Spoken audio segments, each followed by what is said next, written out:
tunapaswa kupima ustawi wa taifa si kwa idadi ya mabilionea,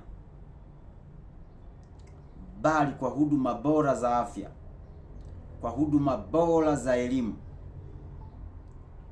kwa kuwa na viongozi wanaoweza kulinda rasilimali za nchi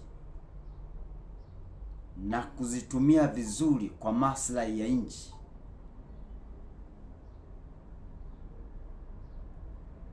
Na kuwa na watu wengi ambao wanaweza kusoma vitabu vya thamani. Hicho ndio kipimo cha ustawi wa taifa lolote.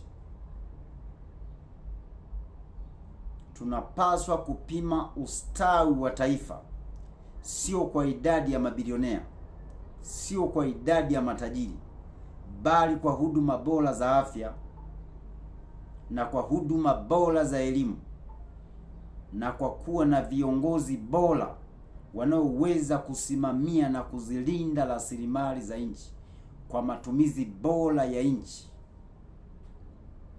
na kwa kuwa na watu wengi wanaoweza kusoma vitabu vya thamani.